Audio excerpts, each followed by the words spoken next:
Halo. Dia sebenarnya bukan pendaki Om. Nah, silahkan kalian tertawa, itu hak mereka atas kebodohan kita. Yang turun macan kumbang. Sukses aja tidak cukup. Malam ini saya diserbu nih. Pergi sejenak dari kehidupan yang kurang baik. Gaya dah. Harus beredukasi secara baik ketika kita bermain di outdoor activity-nya itu sendiri.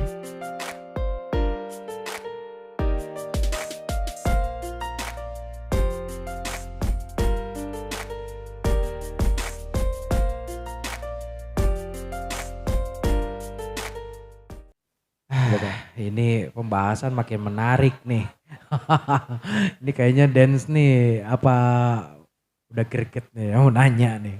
Kalau saya mah pasti ada aja Om, Iya, karena iya, belum iya. ada ilmunya gitu. Makanya Iya, saya iya. datang ke Silakan, sini. silakan. Kalau mau nanya, sok. Sebagai bahan pengingat saya ya Om ya. Iya. Sebagai edukasi juga buat teman-teman kita yang di sana. Oke. Saya pengen kembali mempertanyakan hipotermia. Perumahan itu ya? Hipotermia. Oh iya itu. Eh. Hipotermia. Karena tidak menutup kemungkinan ketika kita sudah tahu meskipun sedikit gitu. Punya cita-cita mendaki. Nah gimana nih Om nih? Oke. Hipotermia itu sebetulnya penyakit ketika kita kehilangan daya tahan tubuh. Iya. Sehingga panas tubuh yang ada di diri kita ini hilang. Dan mengakibatkan frekuensi akal sehat kita menurun atau tingkat kesadaran kita menurun, bahkan bisa sampai pingsan atau mengakibatkan meninggal dunia. Iya, sebetulnya iya, itu. iya, Cuman yang harus dipahami bahwa hipotermia itu sebetulnya bukan penyakit ketinggian. Gitu. Iya, Ini banyak sekali yang menyalahartikan bahwa hipotermia itu penyakit ketinggian. Ketika kita naik gunung, hati-hati sama hipotermia. Gitu. Hipotermia ini emang terbagi atas beberapa, ada yang gejala kecil, sedang, bahkan sampai akut, Kang. Gitu. Nah, penyebabnya ini sendiri kehilangan daya tahan tubuh dan juga kehilangan panas tubuh. Nah, kalau kita berbicara tentang di hutan, pasti rata-rata cuacanya udah mulai dengan adanya kabut menghasilkan tingkat kedinginan yang luar biasa ya. Suhu dinginnya itu beda sama di kota gitu. Nah di sini terpicu untuk gejala hipotermianya sendiri untuk menghilangkan panas tubuh potensinya cukup besar emang. Iya. Nah, tapi bukan berarti yang di kota sendiri nggak ada yang mempunyai kendala dengan hipotermia, banyak. Di kota sendiri banyak orang-orang Ada yang ya, terkena Kang, ya? hipotermia gitu. Nah untuk menanggulanginya ini sendiri ya itu kita harus benar-benar balik lagi, semuanya pada dasarnya adalah edukasi kan, gitu loh. Iya. Biar kita nggak nemuin hipotermia itu kan ketika misalnya kesadaran kita menurun, itu diakibatkan oleh apa? Misalnya kelelahan. Gejala hipotermia itu sudah kena sebetulnya Kang. Maka kita harus persiapkan itu. Yang pertama adalah gunanya kita melatih fisik kita ketika kita belum melakukan kegiatan outdoor activity itu sendiri. Iya kan? Dimana daya tahan tubuh kita akan stabil. Nah, pernah nggak teman-teman dari Adventure Ceria sendiri ketika kalian main ke bukit atau camper di tempat tertentu, ada orang-orang yang merasakan lu kedinginan, gua kok enggak? Gitu loh. Kadang-kadang orang cuman pakai kaos satu aja, gua nggak ngerasa dingin. Lu Biasa kenapa aja. kok kayaknya kedinginan banget? Iya, gua kedinginan banget. Nah ini adalah satu buah faktor di mana mereka daya tahan tubuhnya itu hilang. Tingkat kedinginan mereka itu berlipat ganda Kang. Sangat drastis, panas tubuhnya hilang. Karena capek ya kan? Iya, makanya fisik sangat menentukan dari gejala hipotermianya itu sendiri. Iya. Nah itu sangat menentukan. Makanya jangan aneh ketika kalian camping, kalian camper kayak kemarin aja gitu, kayak Om Black kayaknya gue kedinginan banget. Iya. Gue kedinginan banget, gue biasa aja. Lu abis begadang Black ya? Dia bilang iya gue 2 hari gak tidur. Ya iya udah pantas. Iya sih emang bener. Udah gitu jatuh lagi saya. Makanya kita persiapkan. Yang tadi manajemen perjalanan, kita mental sama persiapan itu kan harus dilakukan. Betul. Gitu Bang, itu salah satunya. Nah kalau kita berbicara tentang penyakit ketinggian, itu berbeda sama hipotermia. Penyakit ketinggian itu ada 3, yaitu AMS, Acute Mountain Sickness, Terus ada hype, yang paling tinggi adalah highs. Tapi di Indonesia sendiri sebetulnya karena tingkat pegunungannya itu biasanya di bawah 4.000. Gejala-gejalanya ini hanya sebetul AMS, akut mountain sickness itu sendiri. Penyakit mountain sickness. Iya, penyakit ketinggian. Karena emang di Indonesia ini rata-rata kan mereka summit. Terus udah sampai di atas mereka balik lagi. Turun. Maka banyak terhindar dengan AMS-nya itu. Nah, sebetulnya ketika misalnya ada gejala mulai dari kuping ngerasa ditekan keras gitu, itu sakit, itu adalah gejala penyumbatan aliran-aliran darah yang masuk. Nah, itu adalah AMS. Ini udah mulai sakit. Terus termasuk kayak misalnya kekeringan di dalam rambut sendiri, kayak banyak di sini kok berkerak. Nah, itu salah satunya adalah gejala AMS gitu. Nah, cuman karena emang di Indonesia itu kita summit terus turun lagi, rata-rata AMS-nya itu ngerasain sakit ketika kita summit aja. Di atas vegetasi, sakit, kuping sakit, kenapa harus pakai kupluk, kenapa harus kadang-kadang orang pakai kapas. Penanganannya cukup, kita harus turun. Iya. Gitu. Kayak misalnya kita mendapatkan gejala AMS itu dengan penekanan bagian kuping sakit. Nah, itu yang harus kita lakukan adalah turun ke dataran yang lebih rendah lagi. Di mana siklus anginnya sendiri tidak normal, terlalu kencang, normal. Nah, kita butuh aklimatisasi dulu di situ kalau emang kita mau naik lagi. Kalau dia lama di atas ketinggian, biasanya di atas ketinggian 3.000, itu bisa berdampak luar biasa, Kang. Pembekuan di otak, menjalar ke otak. Ada lagi nanti yang di atas ketinggian, misalnya di atas 6.000 itu HEV. Dia biasanya bisa pembuluh darah otak lari ke hati dan pecah.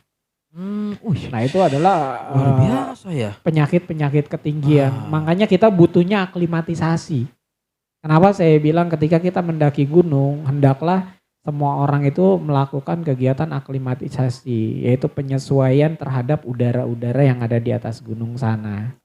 Nikmatin dulu. Karena apa? Tubuh kita di kota ketika kita masuk ke daerah pegunungan, siklusnya berubah. Maka harus ada penyesuaian yang dinamakan dengan aklimatisasinya itu sendiri. Sesuaikan dulu. Yang dibilang penyakit ketinggian itu adalah seperti itu. Jadi bukan termasuk hipotermia ya. Gitu. Kalau hipotermia emang banyak sekali para pegiat outdoor activity mendapatkan penyakit hipotermia karena emang di sana tingkat cuacanya kan cukup dingin. Panas tubuhnya sendiri punya ukuran, kalau di kota kita panas tubuh jarang sekali buat turun. Terus buat aktivitasnya sendiri di kota paling capek ya kita kerja dan yang lain-lain. Kan gitu. Kita naik gunung, satu dengan udara menekan panas tubuh kita untuk hilang. Yang kedua pun kita tingkat kelelahan yang luar biasa. Ya, daya tahan tubuh menurun, panas tubuh kita hilang, maka hipotermia yang akan kita hadapi. Kan kalau di Indonesia rata-rata kita cukup camp terakhir di 2.000 sekian. Untuk summit baru masuk 3.000 terus kita balik lagi. Jadi waktunya nggak terlalu makan lama. Ketika kita sakit AMS atau kita mau turun buat balik lagi ke tempat rest kita, ya berarti kita aklimatisasi lagi di sana. Gitu. Maka akan sembuh lah itu dengan sendirinya, ya beradaptasinya itu sendiri, Kang. Gitu. Jujur, udah pada tahu belum tadi AMS? Enggak, belum kan? Udah belum? Udah tahu? Oh iya, ini orang pendaki Bogor, pasti udah teredukasi. Tapi ini kan pada belum nih. Jujur saya juga belum tahu. Baru kali ini ternyata hipotermia itu bukan penyakit gunung. Di kota pun bisa. Tapi yang ternyata yang penyakit gunung itu AMS, akut mountain sick. Aduh, ternyata geblek ini. Pembahasannya makin ke sini. Mau nanya katanya, Kang. Boleh, Mangga, silakan. Mumpun ada Mang Black yang bisa jawab.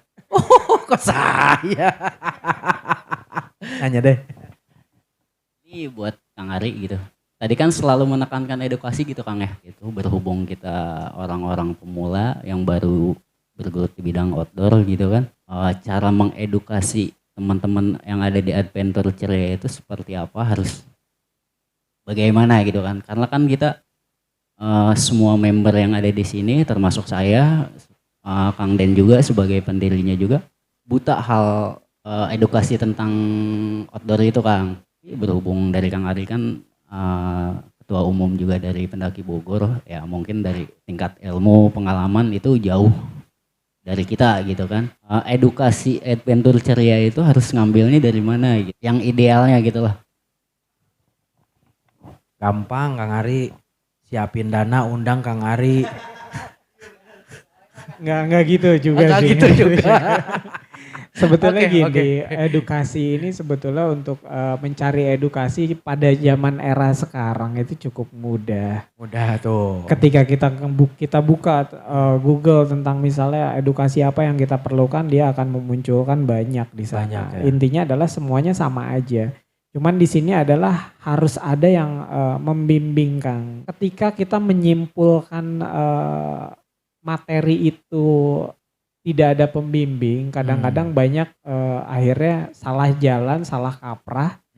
Dia menyimpulkan dengan sendirinya, oh ini seperti ini, ternyata bukan seperti itu. Ketika dia menyimpulkan, yang bahaya adalah mempraktekannya, mengimprovisasikan gitu. Nah ini kan cukup bahaya karena alam itu bukan untuk main-main di sana itu. Bukan kita uji nyali buat ke atas gunung itu seperti apa, enggak gitu. Justru kita pergi ke alam itu kan untuk belajar menghadapi diri kita sendiri sebetulnya gitu. Mengontrol egonya kita gitu kan.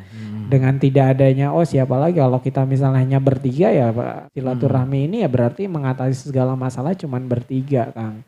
Nah di sanalah ada pembelajaran gitu kan tentang bagaimana caranya meredam egoisme satu sama lain. Kan itu. Yang menjadi kendala adalah faktor-faktor alam ini, bisa nggak kita menghadapinya secara baik gitu, dengan salah satunya ya dengan tidak merusak gitu kan. Nah, banyak sekali harus seperti itu. Kalau untuk rule edukasinya sendiri silakan teman-teman banyak, atau kita saling satu sama lain, dengan saya sendiri sama-sama belajar karena kan saya juga kekurangannya itu sangat banyak gitu. Jadi kita sama-sama belajar aja gitu. Apa yang saya tahu akan saya kemukakan, apa yang saya tidak tahu maka saya akan pertanyakan. Kan gitu. Intinya adalah itu. Sebetulnya bukan tentang pengalaman banyak Kang.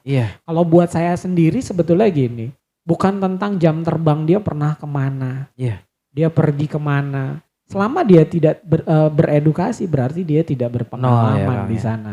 Saya lebih respect sama orang-orang dia belum pernah naik gunung sama sekali tapi dia sudah menguasai edukasinya itu. Nah itu mereka lebih siap Kang. Lebih siap. Apa yang mau dia hadapi udah tahu semuanya walaupun dia belum pernah naik gunung gitu kan.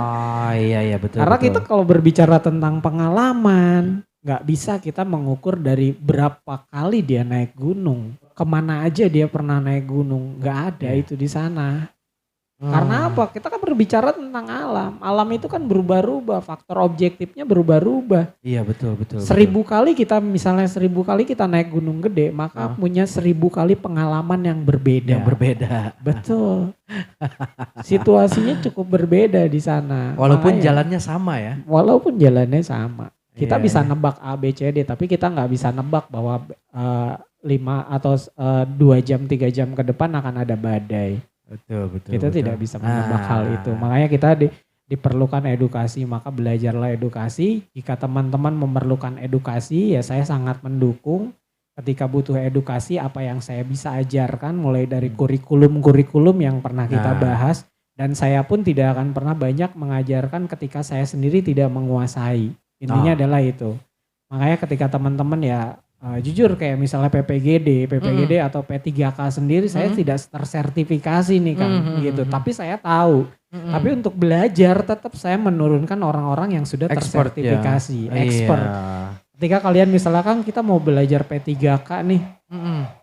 Oke. Kayaknya tempatnya ada yang lebih cocok nih, orangnya ada yang lebih cocok, maka saya akan panggil teman-teman yang benar-benar expert di bidang edukasi P3K itu, PPGD itu ya, kita jelasin nih orangnya sudah tersertifikasi secara kompetensi gitu. Mereka benar-benar ahli di bidangnya gitu. Jadi itu yang harus kita ini kan. Maka teman-teman kalau misalnya dari Adventure Ceria punya agenda untuk menyusupkan materi, tapi materi yang saya akan ulas nanti harus sesuai dengan kurikulumnya itu sendiri. Mulai dari manajemen perjalanan, PPGD, nanti masuk di navigasi, lalu lagi di survival dan rescue, itu kita bertahap satu sama lain. Karena emang semuanya sangat berkaitan, tidak bisa kita harus loncat-loncat gitu. Udah dapat lampu hijau tuh. Pada saat ini banyak sekali orang yang berbicara tentang saya adalah pendaki solo hiking misalnya. Saya pendaki solo hiking. Nah ini kan mereka dengan trennya solo hiking, akhirnya mereka menjadikan satu buah solo hiking itu menjadi satu buah konsep pendakian. Padahal kan itu enggak. Solo hiking itu kan sub pembelajaran dari survival. Survival apa? Tentang solo hiker. Bagaimana saya bertahan hidup di alam bebas secara sendiri. Kan gitu. Kalau kita berbicara tentang konsep pendakian solo hiking, yang mereka maksud dengan solo hiking apa? Kita tanya dulu sama mereka. Mereka pergi dari rumah sendiri sampai tempat Simaksi nggak masuk karena SOP-nya minimal misalnya harus 3 orang. Mereka bergabung sama orang lain. Begitu lolos, mereka yang solo hiking itu ya memisahkan diri, berangkat lagi pendakiannya sendiri. Ketika kelaparan mereka gabung lagi. Apa itu yang disebut solo hiking? Kan gak seperti itu Kang. Kita sesuai dengan SOP atau pembelajaran yang berlaku. Peraturannya sudah ada, sudah jelas. Karena peraturan itu diciptakan bukan semata-mata untuk ini sebetulnya pendaki ngerasa sulit dengan adanya SOP peraturan-peraturan itu. Peraturan itu diciptakan sebetulnya untuk memudahkan pendakinya itu sendiri di dalam menghadapi faktor-faktor bahaya. Kita harus sadar dulu lah ya sama hal-hal seperti itu. Ketika kita pendakian rata-rata semua SOP-nya adalah 3 orang. 3 orang. Gitu. Karena apa? Ketika ada sesuatu terjadi eksiden kepada 1 orang, yang 1 orang itu bertugas untuk menjaga, nggak boleh ditinggal. Dan satu lagi, mencari pertolongan. Kan itu secara hematnya adalah seperti itu. Itu udah 3. Kenapa nggak boleh 2? Kalau dia terjadi eksiden dan yang lain-lain, siapa yang mau jaga korban? Iya kan, untuk mencari pertolongan. Kan nggak boleh ditinggalkan. Yang satu nyari pertolongan, yang satu menjaga korban. Iya, betul. Itu salah satu SOP. Terus ada lagi kenapa sih SOP dari logistik itu setiap pendakian harus mencatat tuh semuanya Kang, logistik. Sedangkan ini kan salah satu SOP dari teman-teman yang ada di SAR. Ketika mereka pendaki itu hilang, yang dilihat adalah mana daftar logistiknya. Kan gitu. Penting ya. Iya, yang pertama kali dilihat sebetulnya itu. Pendaki sama sekali kadang-kadang jarang. Bahkan kenapa sih saya bilang pendakian itu adalah sebuah kejujuran Kang. Kita berbicara tentang kejujuran pada saat kita mendaki. Mulai misalnya kita berbicara logistik. Ini kita misalnya berlima, logistik apa yang kita bawa kita cantumkan di saat Simaksi. Logistik apa yang kalian? Di situ kan ada format formulir. Kita semuanya harus jujur apa yang kita bawa. Nah, ketika kita terjadi sesuatu di atas gunung, misalnya memaksakan kita harus survival atau tersasar dan yang lain-lain, SAR itu kan akan ngelihat di sana Kang. Apa nih? Maka ahli gizinya semuanya akan mengkalkulasi berapa protein, berapa karbohidrat dari logistik yang dia bawa. Nah untuk berlima ini logistik ini akan habis di hari keberapa. Kan gitu. Ada perhitungannya. Berarti ketika logistik ini habis, 5 orang ini berarti bersurvival. Mencari makanan-makanan yang ada di sekitar mereka. Dilihat lagi ini logistik sebetulnya logistik bagus apa enggak. Kalau isinya Indomie, berarti tim SAR juga akan bilang, oh ini orang nggak keedukasi. Beda ketika misalnya logistik itu adanya TB2, Hapermut, coklat dan yang lain-lain. Ini dari kelas berat nih, orang ini teredukasi. Lalu tinggal dibilang yang 5 orang ini dari organisasi mana? Organisasi A, tim SAR tinggal menghubungi. Organisasi A mengadakan pendidikan dasar enggak? Survivalnya dipakai enggak? Pakai Kang. Nah itu loh. Proses solo hiking, mereka belajar solo hiking, bertahan hidup di alam bebas mereka berapa hari. Gitu loh.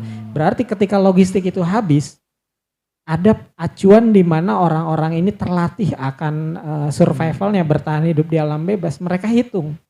Misalnya ini orang terlatih di alam bebas selama 5 hari, oke. Habis logistik misalnya 5 hari, mereka nggak punya makan. Dia punya pengalaman survival 5 hari berarti 10 hari Kang. 10 hari. Ketika tim SAR turun 10 hari itu mencari manusia Kang. Oh. Di atas 10 hari mereka mencari mayat. Nah, ketika orang-orang misalnya Indomie, berarti misalnya kalkulasi ya mereka cuman 3 hari logistik habis, berarti dari lihat logistik mereka tidak orang-orang yang tidak teredukasi secara survival. Berarti kan keahlian dia bersurvival yang orang teredukasi itu 5 hari, mereka paling dihitung cuman 2 hari. 2 hari. 3 hari logistik habis, survival 2 hari cuman 5 hari Kang. Iya. 5 hari nggak ketemu kita cari mayat. Gitu. Iya. Nah itu kan menjadi satu buah acuan, kita nggak boleh sembarangan, Iya. semua aturan SOP itu udah ada kan. Gitu. Iya Untuk betul. memudahkan. Nah kenapa tim SAR sendiri ketika orang-orang tersesat ya mereka punya edukasi tentang survival dan navigasi yang darat dan yang lain-lain. Mereka tinggal membedakan di pelajaran itu kan ada survival secara statis dan ada secara dinamis. Kalau misalnya yang statis berarti mereka mencari punggungan buat jalan keluar, nggak langsung turun ke lerengan atau apa, karena kan harus lewat punggungan-punggungan. Tim SAR pun kan akan menyusur punggungan yang di awal-awalnya.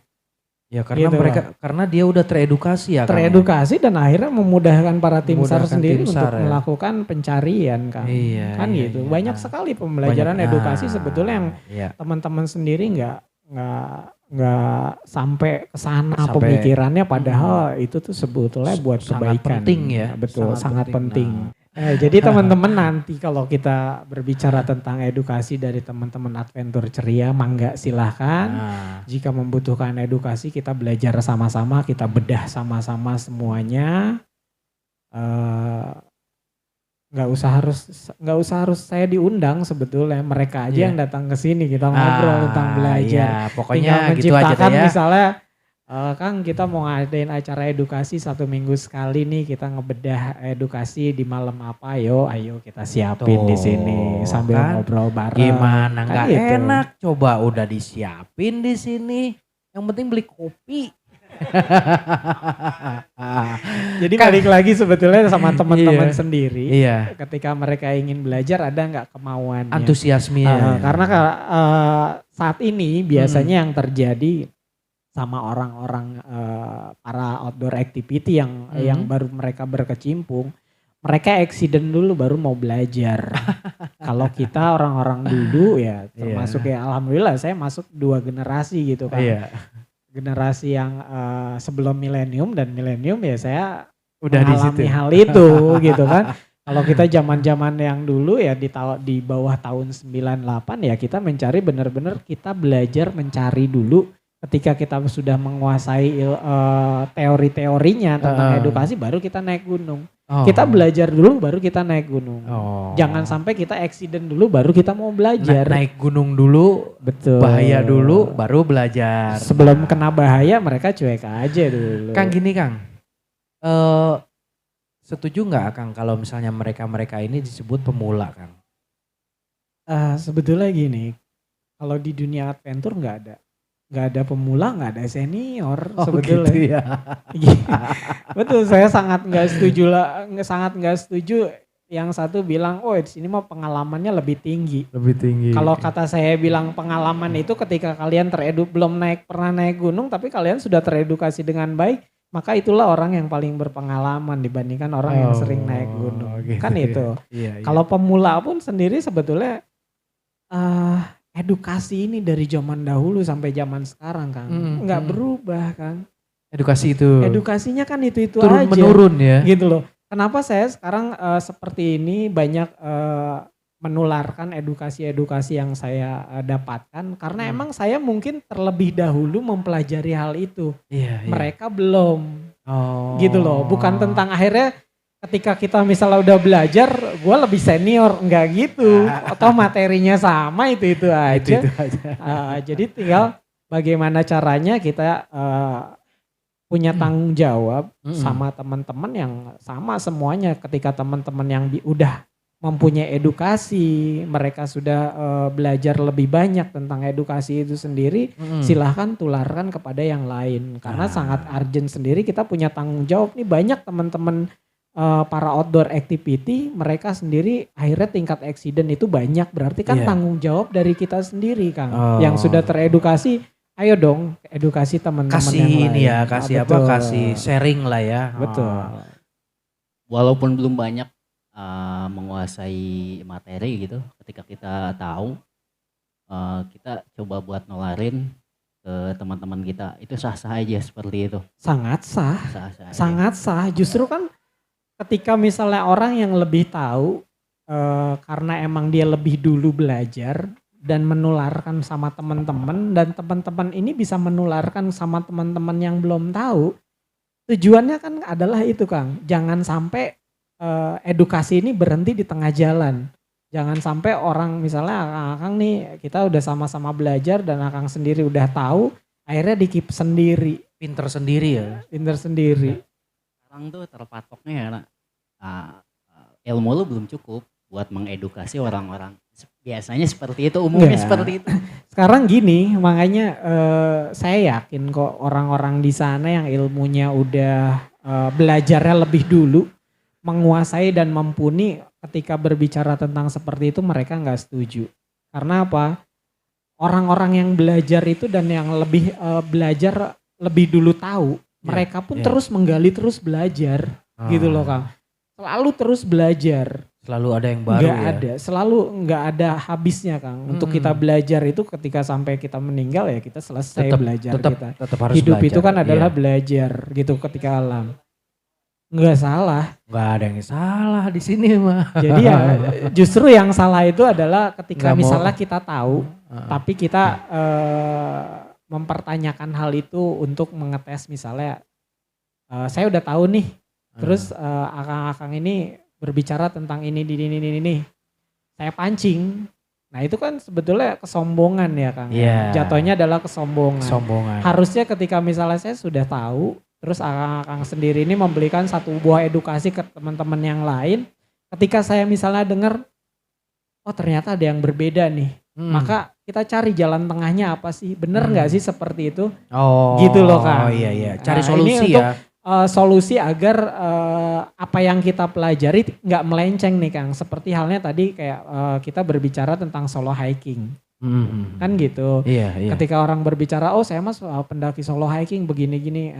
Yang saya pelajari edukasi solo hiking itu bukan seperti itu. Solo hiking itu adalah metode pembelajaran, bukan konsep pendakian. Nah, di sini kita tidak bisa menjudge mereka, lu salah tentang solo hiking. Enggak, kita berarti sama-sama menyamakan persepsi satu sama lain bahwa pengertiannya itu adalah seperti ini.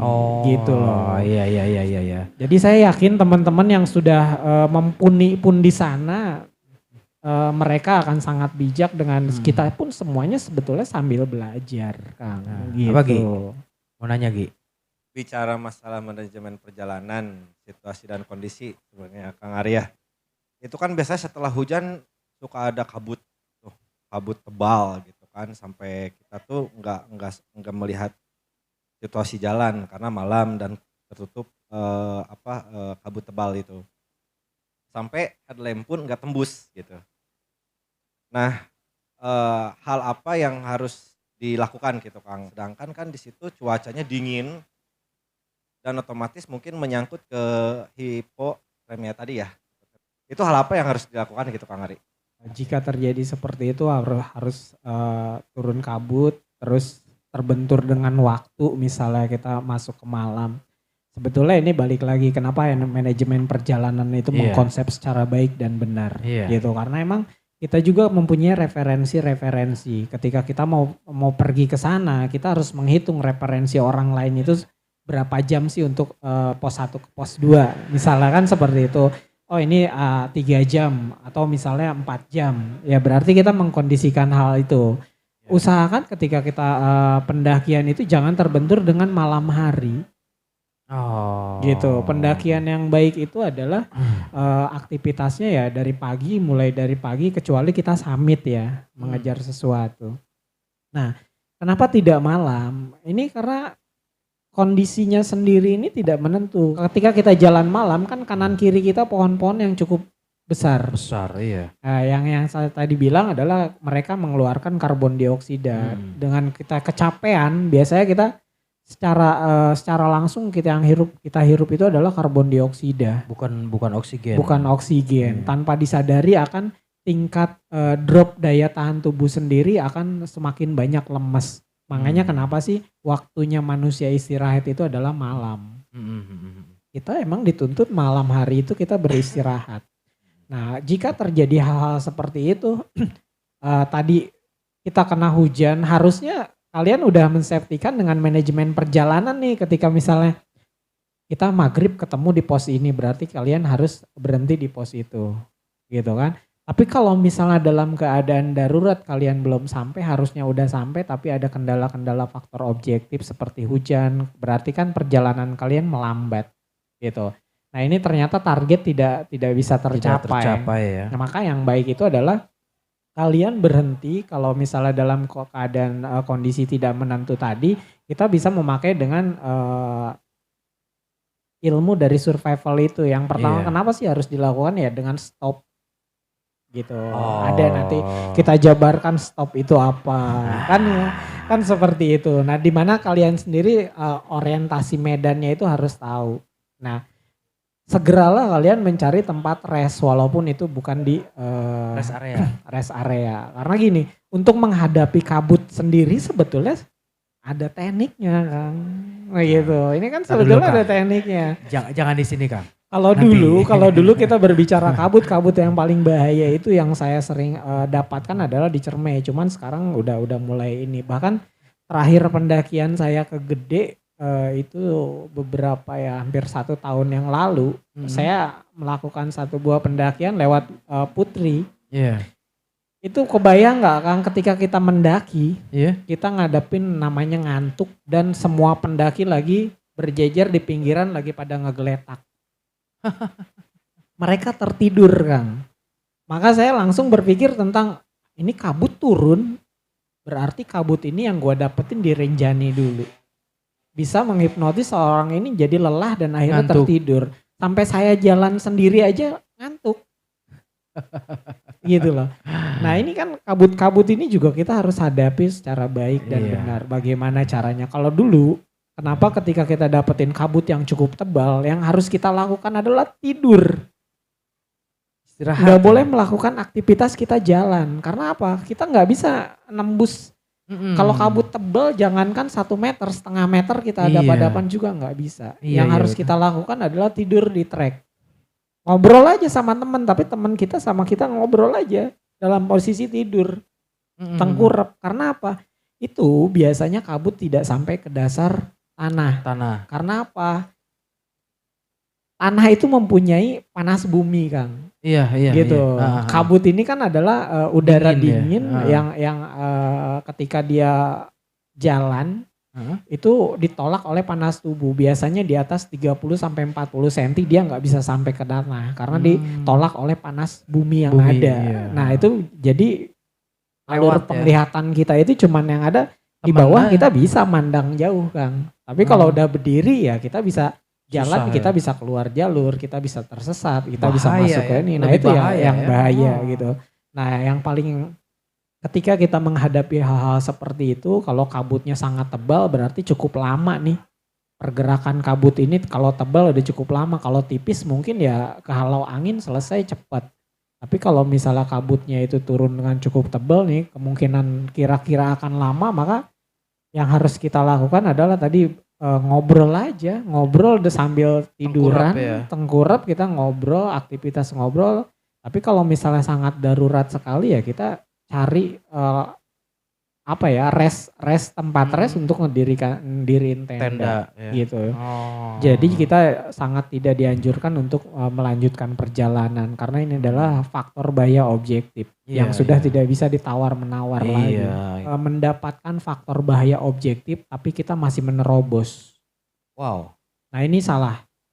Kekonyolan. Jadi kalau tentang bahaya faktor bahaya objektif, obatnya adalah 1. Apa tuh, Bang? Turun. Tapi kan kalau misalnya kita lagi naik gitu, terus turun lagi, gua kagak nyampe atas gimana itu, Kang? Kalau gunung kan gak kemana-mana, Kang. Iya Tapi sih. kalau nyawa kalau udah hilang selesai mau apa kita? Kan gak bisa gimana-gimana. Jadi Kalau emang benar-benar urgent posisi faktor objektifnya itu kita nggak pernah tahu, tiba-tiba ada badai pasir, ada apa. Jangan pernah menerobos hal itu. Itu yang tadi saya bilang. Tantangan itu bukan tantangan kan. Kalau kita berbicara tentang ya udah tantangannya kecil bisa gua terobos. Ketika mereka berkehendak buat gua kasih badai lu selesai. Bukan untuk ditantang, alam bukan untuk ditantang. Kita datang ke sana buat bersahabat menikmati, mereka alam. Ya ada hubungannya dengan hablumin alamnya itu sendiri. Makanya kenapa pendakian itu adalah sebuah kejujuran karena 3 aspek itu sebetulnya kena semua kan.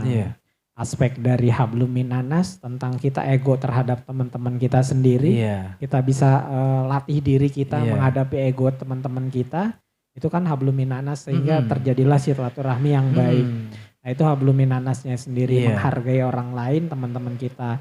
Ada lagi yang hablum minalamnya sendiri ada kita menghormati alamnya itu sendiri, melestarikan alam. Mereka tidak bisa ditantang.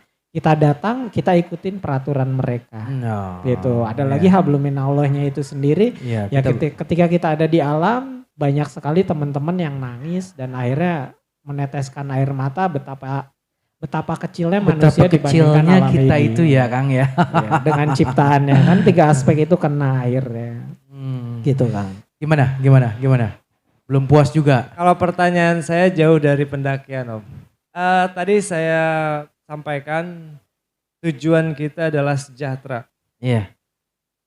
Namun di sini kita masih kebingungan karena faktor dari kegiatan kita tadi terbentur sama dana tadi yang diceritakan tadi kan. Nah, yang ingin saya tanyakan adalah cara-cara lain untuk menyempurnakan kesejahteraan yang kita impikan. Nah, ini yang saya ingin pertanyakan untuk Adventure Ceria sendiri. Gitu aja mungkin. Om Ari. Kalau berbicara tentang perkumpulan menghasilkan sumber dananya itu sendiri banyak sekali Kang. Itu sangat banyak sekali. Tergantung kita mau menggali dari mana. Kita mau mencari potensi dari mana. Kan gitu. Salah satunya misalnya dari teman-teman Adventure Ceria. Mengeksplor masuk ke YouTube, dia menghasilkan suatu saat uang, dia akan menghasilkan itu kan menghasilkan uang juga, salah satu sumber daya juga. Kalau untuk di tempat lain ya misalnya dengan melegalisasinya sendiri, melegalisasi dengan perkumpulannya ini sendiri, setelah berlegalisasi maka lakukanlah explore itu, ketika mereka mempunyai hasil maka gandenglah misalnya dinas kepariwisataan, dinas perhutanan dan yang lain-lain ya itu yang bisa menghasilkan misalnya ada APBN yang harus ngocor ke teman-teman di adventurnya itu sendiri dengan ada yang bermain project ini harus begini di ACC ya berarti di sana ada sumber dana juga. Sebetulnya itu sangat banyak digali atau bahkan teman-teman sendiri misalnya dari Adventure Ceria ada yang mempunyai satu buah keahlian. Bisa di-sharing ya. Makanya silahkan mempunyai di perkumpulan itu yang khusus di orang-orang badan usahanya sendiri. Berarti butuhnya ADART kali ya Kang ya? Iya jelas, kalau ADART buat saya sendiri adalah harga mati. Harga mati sebuah perkumpulan itu anggaran dasar dan anggaran rumah tangga. Nggak boleh nggak ada. Makanya kalau teman-teman di Adventure Ceria belum punya ADART maka cepatnya bikin. Dibuat. Gitu. Jadi sangat penting tuh Kang. Kalau ADART adalah landasan yang paling utama. Gitu. Jangan sampai kalau kita mau melegalisasi kan yang pertama harus dilihat adalah acuannya dari notaris meminta ADART-nya juga. Gitu. Dari ADART di sanalah sebagai akar kita untuk lebih kuat. Iya. Nah itu berarti ADART itu sangat penting nih teman-teman di Adventure Ceria nih. Karena gini Kang. Saya hanya tinggal bilang Adventure Ceria punya ADART enggak? Ketika mereka bilang enggak punya Kang, udah selesai. Bodong nih. Kan gitu. Karena apa? Permasalahan di kelompok dia akan cukup banyak. Gitu loh. Jangan kan kita berbicara tentang ke atas, tentang badai. Iya. Akarnya mereka nggak ada, Kang. Dari situ aja udah selesai ya. Dari permasalahan yang ada di dalam bisa kita lihat bahwa mereka tidak punya akar landasan. Itu kan makanya saya bilang adalah ADART adalah harga mati buat sebuah perkumpulan, Kang. Gitu. Berarti segera dong bikin ADART, udah 1 tahun ini ya. Nanti digarap jika teman-teman digarap. sendiri membutuhkan masukan, Kang ini gimana cara buat ADART dan yang lain. Saya siap, 100% saya siap. Saya siap buat berdiskusi ADART. Lampu hijau lagi. Betul, makanya banyak orang kalau udah ada ADART peraturannya ketat, Kang, harus nggak boleh kayak gini, nggak boleh kayak gini. Kata siapa? Peraturan itu kan sesuai dengan kebutuhan. Misalnya Adventure Ceria sendiri peraturannya gue bebas aja, ya udah bikin peraturan di situ tercantum bebas kan gitu. Jadi tergantung kebutuhan mereka. Iya, Kalau misalnya mereka bersepakat, wah ini terlalu keras nih peraturan, hilangkan itu. Kan gitu. Tergantung dari teman-teman sendiri, peraturan itu mereka yang membuat. Cuma biar nggak terlalu barbar kan pasti ada peraturan ketika teman-teman dari Adventure Ceria sendiri mencoreng namanya. Kan itu kan harus ada, Kang, gitu kan. Di ADART gitu. Misalnya salah satu anggota malah mencemarkan nama baik Adventure Ceria, berarti kan harus ada sanksi yang harus diambil oleh para pengurusnya itu sendiri. Tapi kalau misalnya tidak ada akan ngegantung nih, Kang. Gitu. Hanya sebagai hukuman tanpa landasan. Nah, gitu. Agak aneh juga ya hukuman tanpa landasan. Betul, karena gini, Kang. Merekrut anggota itu lebih mudah daripada mengeluarkan anggota. Iya. Jadi gini, merekrut itu lebih mudah daripada mengeluarkan. Gitu. Ketika terjadi kesalahan, faktornya yang harus kita lihat apa dulu. Member kita mempunyai satu buah kesalahan. Itu sebetulnya mereka itu kan punya pembelaan. Mereka itu membela diri sendirinya itu seperti apa, Kang? Apakah ini disengaja atau tidak? Dengan cara dia sengaja mencoreng nama perkumpulan mereka sendiri. Sebetulnya mereka sudah mengikrarkan bahwa mereka sudah tidak betah. Nggak perlu kita keluarkan. Sadar diri aja lu buat keluar. Kan seperti itu. Tapi ketika misalnya member itu mempunyai kesalahan-kesalahan dan mereka itu tidak sengaja atau mereka tidak tahu. Kan mereka butuh pembelaan. Maka kita cari letak kebenarannya di mana ketika mereka hilaf. Harus kita kasih tahu. Kalau di dalam Pendaki Bogor, wadah kita gitu. Ketika orang ini punya kesalahan, maka dia akan ditegur. Dan ketika ditegur dia mempunyai pembelaan. Yang pertama adalah dia harus menghadap ke ketua korwilnya. Pembelaannya apa? Ketika pembelaan itu tidak bisa ditolerir sama ketua korwil, dia di sana ada penasehat korwil. Sampai di ujung sana. Gitu. Ketika dilakukan mediasi oleh para penasehat, para sesepuh, kenapa lu melakukan hal seperti ini? Kenapa kamu melakukan hal sesuatu yang di luar aturan, mencoreng nama baik. Nah, ketika itu semua mereka mempunyai pembelaan dan masih bisa tidak tertolerir, dia langsung masuk ke pusat. Nah, ternyata ketika ini semua dari pusat sendiri tidak bisa ditolerir karena ada tingkat kesengajaan untuk mencoreng nama wadah kita sendiri. Yang mencopot itu adalah bukan pengurus pusat. Tapi dari korwil. Bukan. Yang mencopot itu adalah 2. Dia mengundurkan diri secara sukarela atas kesalahan apa yang dia lakukan dengan kesengajaan. Yang kedua adalah penjemputan secara paksa oleh dewan-dewan kehormatan. Itu yang saya bilang sulit. Kenapa? Karena mereka punya pembelaan-pembelaan. Karena ada sendiri ketika misalnya satu kali pembelaan, kalau orangnya kontra, gue nggak suka sama lu, udahlah lu keluar aja. Gimana dia mau membela? Makanya ada dewan lagi yang lebih tinggi, gitu Kang. Lebih ke sana sih, Kang. Dewan kehormatannya. Betul. Makanya kalau kita punya tata aturan, maka yang tadi saya bilang lebih mudah buat mengeluarkan itu sebetulnya akan ada kebencian ketika kita keluarkan secara tidak Iya. hormat sih Iya, sebetulnya. iya, pasti, ada pasti. Iya. dua sebetulnya.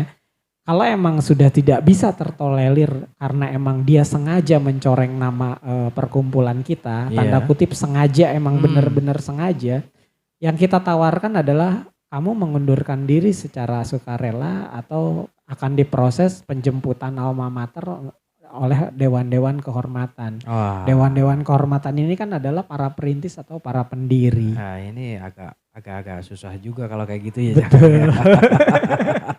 Betul. Itu aja sih sebetulnya kita mengasih pelajaran juga Iya. buat mereka gitu. Itu yang makanya dibilang susah. Nah, ketika mereka harus ditendang ya mereka harus menyadari kalau kesalahan mereka. Udah deh lu gak usah ditendang, lu sadarin aja, silakan Sadar diri mengundurkan aja. diri Iya, gitu. iya. Gitu. Berarti gini Kang, berarti ini kan mereka ada open member ya Kang ya. Nah terus gimana nih Kang? Open membernya itu lebih baik ditahan dulu ataukah dilanjutkan dengan berjalannya membuat ADART itu Kang?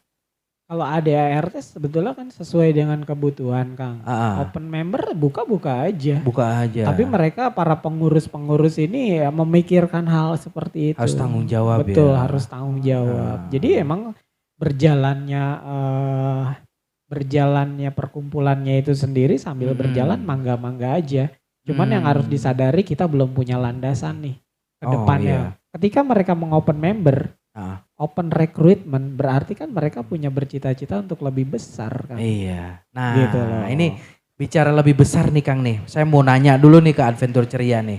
Kalian kan cita-citanya pengen jadi besar ya. Nggak hanya di bukit aja atau di curug doang kan. Suatu saat pengen ekspedisi naik gunung kali ya. Nah ketika kalian mau udah memproklamirkan diri sebagai pendaki gunung. Apakah Adventure Ceria ini akan diganti nama? Apakah masih tetap dipakai? Sebetulnya Adventure Ceria itu cerianya ini diambil dari kata camping ceria. Iya, Gitu. iya. Di mana aktivitas outdoor di luar rumah seperti itu dilakukan secara ceria. dan melupakan sejenak kehidupan yang penat gitu. Kalau misalnya lebih gagah lagi Boleh jangan nggak ada saya cerianya gitu kan. Boleh nggak? Boleh Iya, nggak iya saya silakan Kang. Kalau kita berbicara tentang adventure ceria, adventure itu udah luas. Iya. Mau pendaki, mau pemanjat. Malah kalau saya lihat ketika kita berbicara wadah yang saya naungi seperti pendaki Bogor, mereka identik sama pendaki loh. Iya. Ya kan? Iya, Rata-rata pendaki padahal di dalam tubuhnya. pendaki Bogor sendiri ada pemanjat dan yang lain-lain. Cuman karena namanya pendaki, dulu mereka mengikrarkan bahwa ini adalah pendaki. Jadi perekrutannya dulu ketika masuk kebanyakan orang-orang pendaki. Itu sebetulnya lebih sempit Kang dibandingkan nama mereka. Iya. Adventure lebih luas ya. Lebih luas, siapapun bisa masuk. Mau orang-orang bikers, mau orang-orang terabas misalnya off-road bisa masuk ke adventure. Namanya Adventure Adventure ceria. Iya, Adventure Makanya ceria. kemarin ada berbicara tentang Kang Denny sendiri dulunya apa? Ada Bogornya ya? Ada ini Adventure Ceria Bogor ya? Adventure Bogor. Nah, terus kenapa memutuskan buat katanya berat Kang pakai nama Bogor. Iya. Kan Kang Iya, Denny iya, sendiri iya. berbicara seperti itu. Harusnya orientasi pemikirannya nggak seperti itu. Bila perlu adventure Indonesia Kang. Kenapa enggak? Iya. Kan gitu. Lebih Kan luas lebih lagi luas ya. lagi. Kenapa nggak pakai adventure Indonesia? Oh ini luas Kang, ini terlalu luas. Kan kita punya cita-cita buat kedepannya lebih baik. Jadi lebih ketika besar itu nama besar itu sudah menempel ya kan? Sudah menempel. Cuman ada rule-rule di sini kita harus ngelihat yang saya tadi bilang. Iya. Kalau emang kita mau besar dan dilegalisasi komunitas kita hapusin dulu, kita singkirkan. Singkirkan dulu ya. Berbentuk apa? Boleh berbentuk kita kekeluargaannya akan lebih kental Kang. Lebih kekeluargaannya lebih dieratkan. Ya berarti namakan dengan forum. Nah iya. Kan gitu. Ya Forum gimana tuh? Adventure Ceria. Berarti Adventure Ceria mau tetap pakai Adventure Ceria atau gimana nih? Ya harus, karena kan mereka punya histori. Histori dan jangan ini sebuah nama ketika kalian untuk memutuskan jangan harus terganggu dengan hal-hal yang lain. Lebih ke itu. Buat saya adventure ini adalah sangat meluas. Semua lini outdoor activity bisa disebut adventure. Bahkan orang yang bersepeda, cycling adventure juga. Motor trail dan yang lain-lain masuk adventure. Apapun itu masuk adventure. Jadi lebih luas.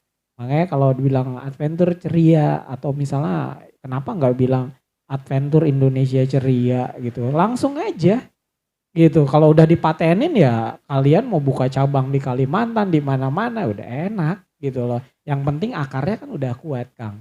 Gitu. Jangan lagi berbicara tentang agak sedikit saya menilai dari Kang Denny agak sedikit banyak ketakutannya sih sebetulnya gitu. Ketakutan, keraguan di mana ketika mereka bilang aduh Kang berat mengatasnamakan Bogor. Sebetulnya itu harus sudah dihilangkan, gak boleh berbicara seperti itu.